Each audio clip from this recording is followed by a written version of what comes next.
Have him sit. Good. I'm going to show you how I've been using a crate. Open the crate door. No. He's got to stay seated.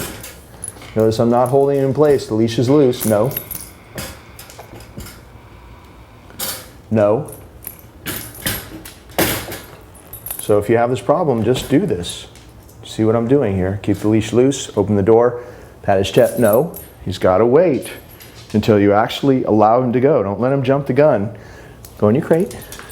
And then when he goes in there, he's going to turn around and get a reward. And I know he probably loved his crate before. Hey, you want this or not? Look.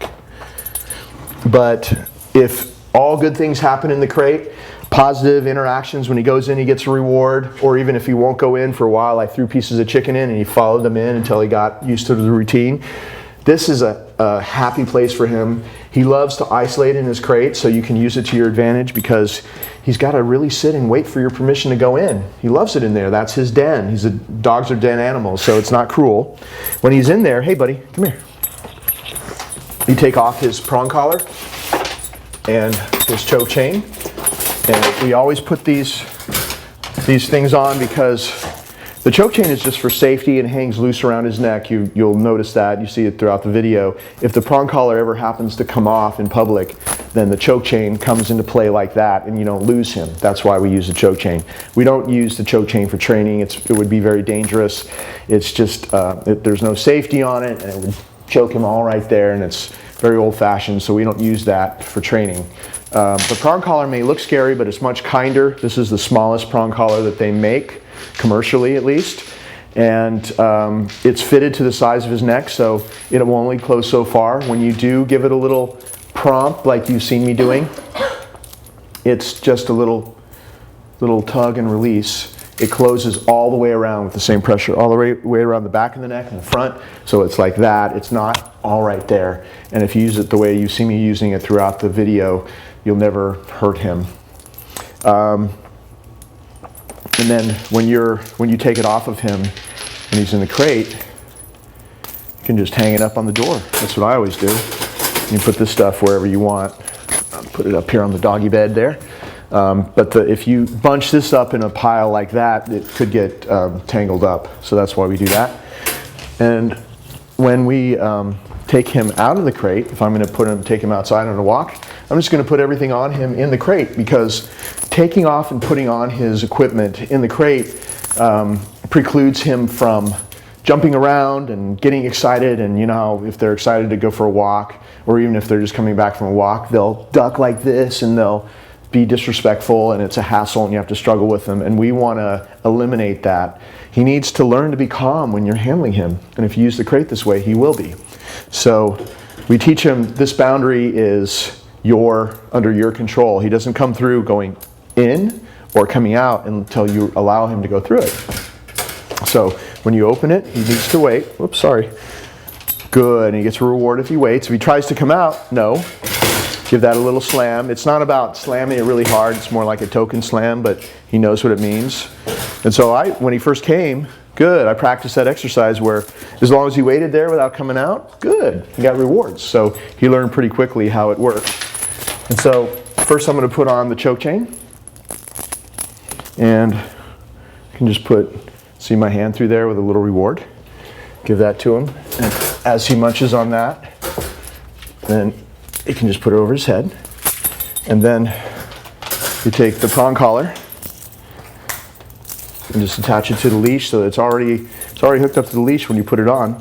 And so you're just taking it like this. Make sure that the chain isn't twisted, and make sure that the leash is attached to the funny looking buckle, not the round spacer, because that's just the perfectly round ring is just a spacer, not a buckle.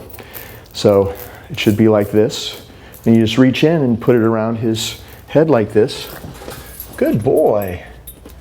See how he's just really calm, and then you also attach it to the choke chain, so it's just as quick and easy as that. See how he's still waiting? Good, more rewards for that. Good boy. And then he's going to wait until I allow him to come out. Okay, comes out. Very good. I do another left circle here to close the crate door. And then we're going to go outside, but I'm going to show you one last little exercise. Sit. Lots of practicing at the front doorway, because usually dogs are racing in and out of the front door and pulling the owners around. And so I worked on him being very calm here. And what I taught him to do was to sit like that and wait. And I would step through and then come back, and good, he'd get a reward, and then he walks through with me. You never call him to you through an open door. That's very old-fashioned stuff that creates anticipation, and that's his whole problem, is he's anticipatory and easily overstimulated. So you do things to make him calmer. The number one rule is you always go back to him, and then he goes with you, no matter where you're doing it. Okay, and then I'm just going to go out here. Come on, buddy. Come on. And do a little left turn here. Sit. And do the same thing on the way in. And so every day I just do this little no. Just relax.